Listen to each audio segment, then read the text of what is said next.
بسم الله الرحمن الرحيم. ازيكم عاملين ايه؟ يا رب تكونوا بخير. فيديو جديد وجولة جديدة من اسكندرية. جولتنا النهاردة بادئينها من على البحر. رايحين فين بقى؟ داخلين شارع 45 ورايحين نشوفوا اخر تطورات كوبري 45. الناس اللي يهمها امر الكوبري، الناس اللي مش عايزة تشوف الشارع. علشان ما نضيعش وقت حضراتكم، الكوبري بيبدأ معانا من الدقيقة الستة. الكلام اللي انا بقوله لكم ده مش اي حد يقوله لكم على فكرة، ان هو يقول لكم كذا كذا، لا، هيسيبكم تسمعوا الفيديو من الاول والاخر علشان يستفادوا وكده. بس انا اللي يهمني بجد والله العظيم ان المتابع المحترم اللي بيتابعني، اللي بيثق فيا ما وبيحب يشوفنا ما يتضايقش، يعني ما يفضلش يسمع كده فين الكوبري فين الكوبري فين الكوبري. الكوبري يا جماعه بيبتدي معانا من 6 دقايق و30 ثانيه على ما اعتقد كده، يعني او 6 دقايق و40 ثانيه، حاجه زي كده يعني. المهم بدأنا لكم جولتنا من على البحر. دخلنا دلوقتي احنا في بدايه شارع 45 او شارع محمد انور السادات، بس الشهره بتاعته شارع 45. وهناخد الشارع من اوله، لان الشارع ده انا بحب اصوره دايما مع تطورات كوبري 45، لان الشارع ليه متابعين كتير بيحبوا يشوفوه جدا يعني. الشارع هنا على قمة الشارع شواطئ البروفاج اللي احنا ياما بنصور فيها، اللي هو شاطئ البروفاج وشاطئ جزيرة الذهب وشاطئ محمود سعيد. وكل شاطئ من دول عشان تدخلوا سعر التذكرة بتاعته 25 جنيه للفرد، شامل كرسي وشمسية، وشغال ال 24 ساعة. شواطئ البروفاج السنة دي اعلى نسبة مصيفين كانت عليها سنة 2024، صيف 2024 كانت اعلى مصيفين، اعلى عدد مصيفين كانت على شواطئ البروفاج. طب ايه السبب؟ هي علشان خاطر مثلا هي جميله وحلوه وزي الفل، ولا ايه السبب؟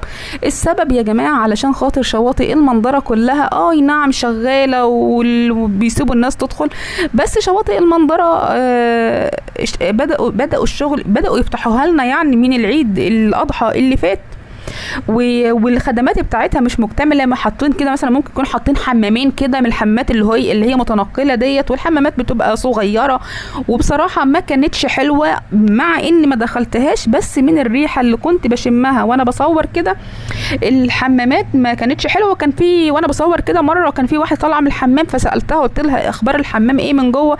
قالت لي والله باللفظ يعني سوري بجد، بس هي اللي قالت كده، قالت لي زي الزفت. المهم الحمامات يعني هم كانوا حاطين بس الحمامات كده الناس تدخل الحمامات او تغير ملابسها، يعني حاجه تأدي الغرض بس. احسن يعني انا شايفه برضو ان هو افضل واحسن من ان هم ما كانوش فتحوا الشواطئ خالص. ان شاء الله الشواطئ المنظره السنه الجايه هتكون اكتملت الخدمات وهتكون زي الفل، وهيجددوها بتبقى تمام التمام يعني.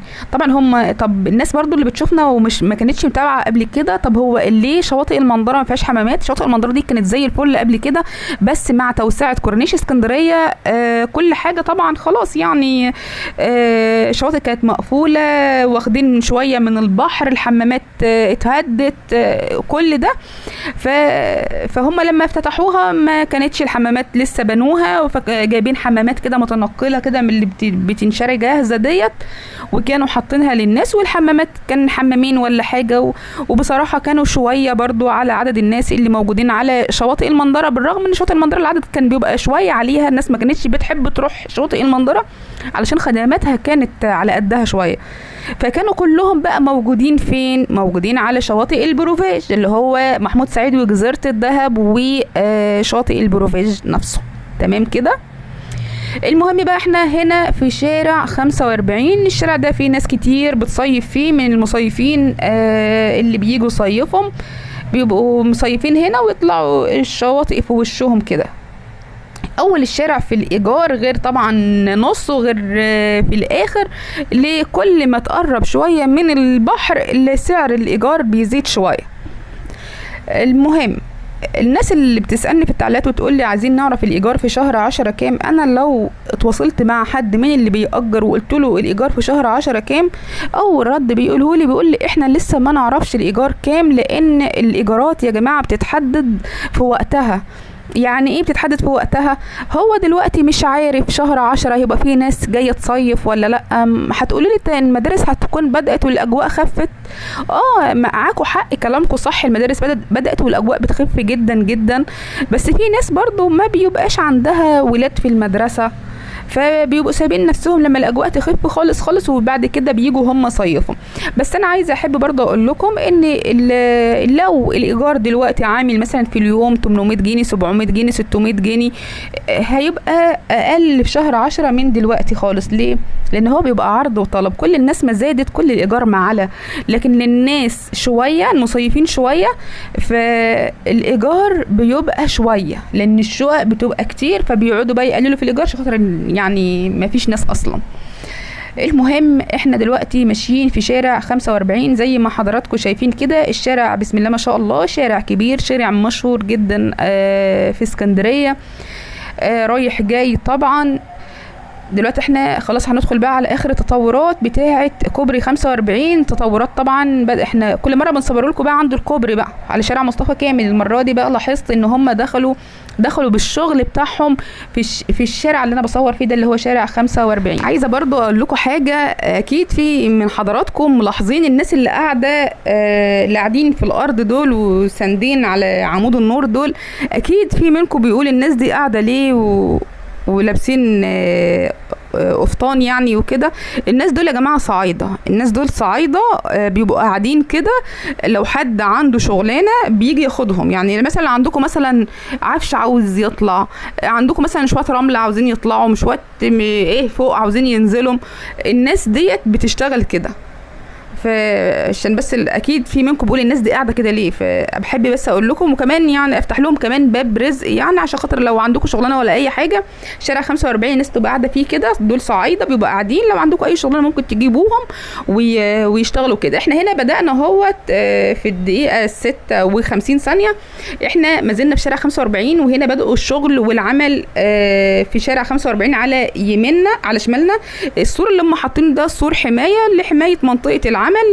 هنا خدوا محجزين على منطقه الشغل بتاعتهم بكتل خرسانيه كبيره. ومعاكم الباشمهندس هو جوزي هيشرح لكم لانه هو ادرى مني بشغل الكباري وهتستفادوا منه اكتر مني. السلام عليكم ورحمه الله وبركاته، ازي حضراتكم عاملين ايه؟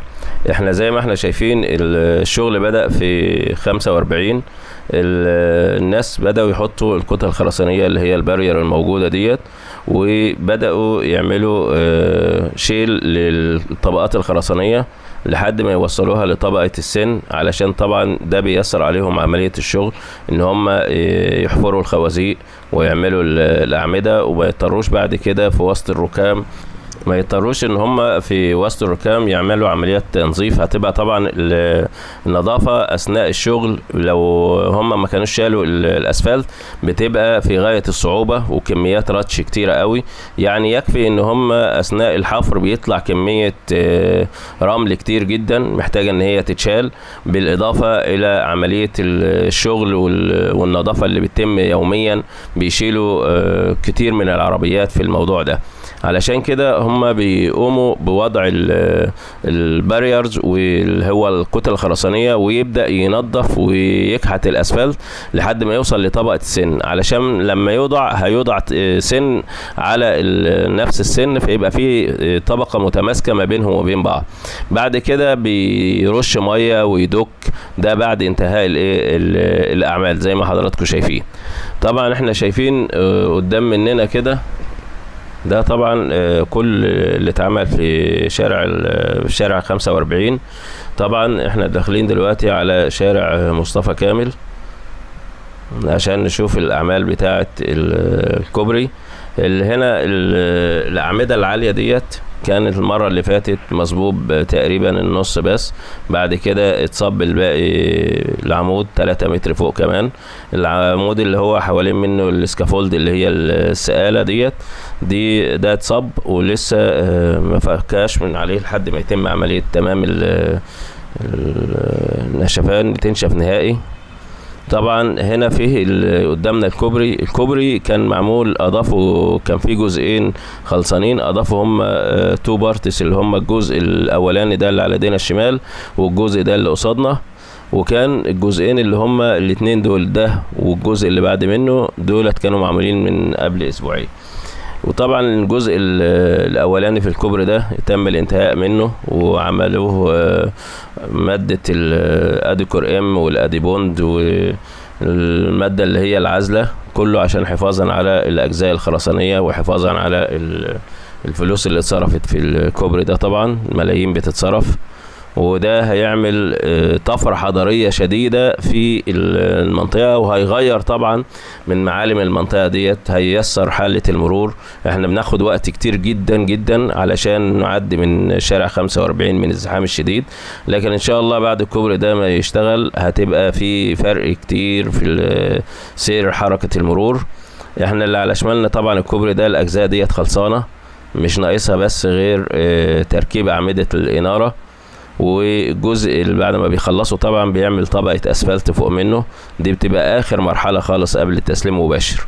يعني مفهوم الكلام ان انا عايز اقوله ان الجزئية دي شبه خالصة بنسبة 85% اعمال. الجزء ده طبعا خالص بنسبة 65 ل 70%، لان لسه الحاجز الخرساني ما اتعملش، وعمليات العزل اللي بتتم لسه ما اتعملتش برضه. بعد كده هم يعني انا شايف ان سير العمل طبقا للسكادول المعمول متقدم الحمد لله كويس، وان شاء الله يخلصوا في ميعادهم او قبل ميعادهم كمان. زي ما احنا عارفين ان في ادارة هندسية واستشاريين على اعلى مستوى بيتابعوا الاعمال ديت، وان شاء الله يعني هيبقى طفرة جامدة في معالم اسكندرية ان شاء الله رب العالمين، وفي مدخل الشرق الاسكندرية. احنا شايفين طبعا الجزئية دي لسه ما تمش فيها حاجة، والناس بتعدي منها، وهم طبعا بيخلصوا جزئية جزئية علشان ما يعملوش اعاقة لحركة المرور ويقفلوا الدنيا على الناس. الجزء ده الكوبري اللي هو جاي من ناحية الملاحة ماشي او اسكوت. احنا بندخل بقى للجزء اللي هو اول الدولي. طبعا ما كانش فيه الاعمدة ديت، كانت معمول نصها برضو، عمود واحد منهم هو اللي كان طالع للاخر. وزي ما احنا شايفين ان الكوبري ده هيبقى في مستويين، الاعمدة العالية دي المستوى العلوي، وفي اعمدة منخفضة اللي ماشي عليها الكوبري اللي هو معمول دلوقتي ده المستوى المنخفض، علشان هيبقى فيه جزء بيوصل المصطفى كامل ببعضه، وجزء بياخد الدولي ينزله ل45، وجزء تاني بياخد من الدولي ويدخله على المصطفى كامل، فتبقى عملية تسهيل وتسهيل الأعمال المرورية كتير. احنا طبعا زي ما احنا شايفين ان الجزء ده من الكوبري تم الانتهاء منه في في شارع الدولي ماشي. الجزء كبير ما شاء الله اهو خلصوه.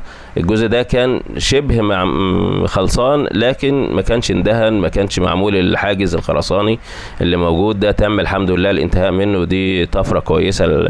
يعني الاعمال دي بتتم بسرعة لا بأس بها ان شاء الله.